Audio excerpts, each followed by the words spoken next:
Gym के मालिक ने तुरंत लड़ाई की मुद्रा अपना ली। वह घमंडी चुंग टिंची को सबक सिखाना चाहता था, लेकिन चुंग की विंग चुन बेहद आक्रामक थी। उसका हर वार सामने वाले के नाजुक बिंदुओं पर सीधा लगता। जिम का मालिक पूरी तरह बेबस हो गया। आखिरकार चुंग ने विंग चुन का साइड किक मारा और वह पल भर में बेहोश हो गया। पत्रकारों ने तुरंत इस दृश्य की तस्वीरें खींच लीं। मार्शल आर्ट्स की दुनिया में पहचान पाने के लिए चुंग टिंची ने दूसरे जिमों को चुनौती देने का रास्ता चुना। पहला जिम मालिक कुछ ही राउंड में टिक नहीं पाया। चुंग की क्रूर तकनीकों के सामने वह बुरी तरह हार गया। इसके बाद दूसरी बड़ी मार्शल आर्ट्स स्कूलों के मास्टर्स भी कुछ खास नहीं कर पाए। सब के सब चुंग की सफलता की सीढ़ियां बनते चले गए। मास्टर लियाओ भी कोई अपवाद नहीं थे। चुंग के एक जबरदस्त घूंसे ने उन्हें भी पूरी तरह नॉकआउट कर दिया। जिस जिस स्कूल को चुंग ने चुनौती दी, वह बिना एक भी हार के सब पर छा गया। सबकी आंखों के सामने चुंग ने अपना खुद का विंग चुन जिम खोल दिया। इस पल के बाद चुंग टिंची की प्रतिष्ठा आसमान छूने लगी। उसे न सिर्फ मार्शल आर्ट्स समुदाय की मान्यता मिली, बल्कि हांगकांग के प्रभावशाली लोगों का भी पूरा समर्थन मिला, जिन्होंने उसकी विंग चुन में भारी निवेश किया। लेकिन कुछ सवाल अब भी लोगों के मन में थे।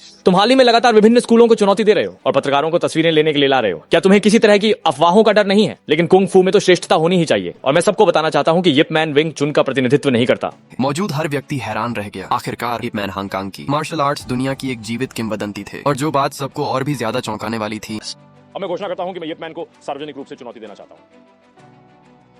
मैं सार्वजनिक रूप से विंग चुन मास्टर चुंग टिंची को चुनौती देता हूं। चुंग टिंची ने भीड़ के सामने यहीं पर यह ऐतिहासिक फैसला सुना दिया। विंग चुन बनाम विंग चुन की इस भिड़ंत की खबर पूरे हांगकांग शहर में आग की तरफ फैल गई। जल्द ही चुंग टिंची की सार्वजनिक चुनौती का दिन आ पहुंचा। लेकिन इप मैन कहीं दिखाई नहीं दिया, क्योंकि उसी समय इप मैन अपनी पत्नी के साथ नृत्य कर रहे थे, जो कैंसर की अंतिम अवस्था में थी। उस छोटे से पल में मानो उन्होंने सारी परेशानियां भुला दी हों। उनकी आंखों में सिर्फ एक दूसरे के लिए जगह थी। उधर चुनौती के मंच पर इप मैन की गैर मौजूदगी में चुंग टिंची को डिफॉल्ट रूप से जीत मिल गई। आज से मैं झांग तियानजी आशा करता हूं कि असली योंग चुन को बढ़ावा दे सकूं। इधर इप मैन के घर पर उनकी पत्नी को अचानक चक्कर आया। वह संतुलन खो बैठी और देखते ही देखते बेहोश होकर जमीन पर गिर पड़ी।